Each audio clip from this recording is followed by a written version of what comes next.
साक्षरता अभियान अंतर्गत आज काही मुलं नाटक करतील. त्यात हा राज आणि ही सीता बहीण भावाच्या रूपात बोलतील. हे बघ सीता, मला तर पेपर लिहिता आणि वाचता सुद्धा येत नाही. तसेच आपल्या आईबाबांना सुद्धा वाचता आणि लिहिता येत नाही. मला तर खूप वाईट वाटतंय ग. हो राज, मला माहीत आहे, पण आपणच नाही, आपल्यासारखी आपल्या गावातली कित्येक लोक आहेत की ज्यांना लिहिता वाचता येत नाही. तू वाईट नको वाटून घेऊ. नमस्कार मुलांनो, तुम्ही नवभारत साक्षरतामध्ये सहभागी आहात का? हो. अरे बाळांनो, साक्षरतेला चालना मिळण्यासाठी तुम्ही काय कराल बरं? आम्ही गावकरी चर्चा करू. ठीक आहे.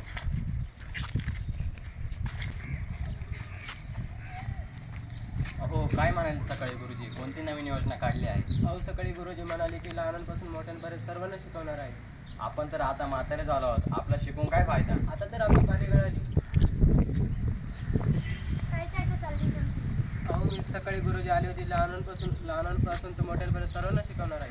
मग चांगलंच की, सगळं गावाला लिहायला वाचायला. अहो, मी सकाळी येताना माझ्या कानावर बातमी पडली. काय बातमी पडली? लहानांपासून तर मोठ्यांपर्यंत सर्वांना शिकवणार आहे. अहो, म्हातारं म्हटलं की दवाखाना येणारच आणि माझ्या नातीला मला लिहायला वाचायला शिकवलं, म्हणून मी गोळ्या औषधांचं नाव वाचून घेते. हो का? सरकारने एवढी मोठी योजना काढली आणि ती आपल्यापर्यंत अर्धवटच पोहोचली. नमस्कार मंडळी.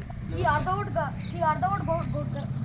घटलेली घटना आता ही अर्धवट नाही राहणार, कारण ही आता पूर्ण पण होणार आहे. कारण तुम्हाला माहीत आहे का, ज्यांना लिहिता वाचता येत नाही त्यांचे काय हाल असतील, तेव्हा आपल्याला ते पाहायचं आहे. तर बघूया.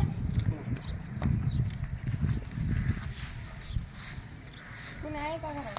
हा आहे. हा काय येत मी? बोला. पोस्ट म्हणाय मी. हां, काय काम काढलं? हे घ्या पत्र. एवढं उघडून देतात का?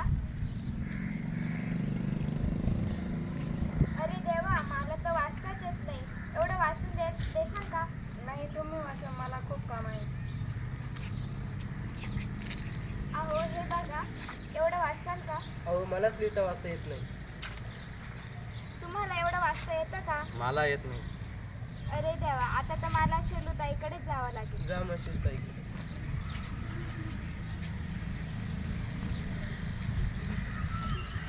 शेलुकाताई, घरात कोणी आहे का? हो आहे ना. आज काय काम काढलं आमच्याकडे? अहो, या चिठ्ठीत काय लिहिलंय समजण्या झालंय. तुम्ही काय 4थी पास, आम्हाला आमच्या बाळाने शाळेत धाडलं नाही, त्याच्यामुळे असे दिवस दिसत आहेत. ते आम्ही वाचून दाखवते. हो, याच्यात असं लिहिलंय की तुमच्या नवऱ्याचं परमिशन झालंय. बाई गो, माझ्या नवऱ्याचं प्रमोशन नावाचा रोग झाला. अहो, उठा, रोग नाही झालाय त्यांना. मग सांगते तुम्हाला. अहो, काय झालं ताई? तुम्ही का रडताय? अहो, माझ्या नवऱ्याला प्रमोशन नावाचा रोग झालाय. अहो, ते प्रमोशन नाहीये, ते त्याच्यामध्ये असं लिहिलंय की तुमच्या नवऱ्याची भरती झाली आहे. हो का? नमस्कार मंडळी. लिहिता वाचता न आल्यामुळे हे परिणाम होतात.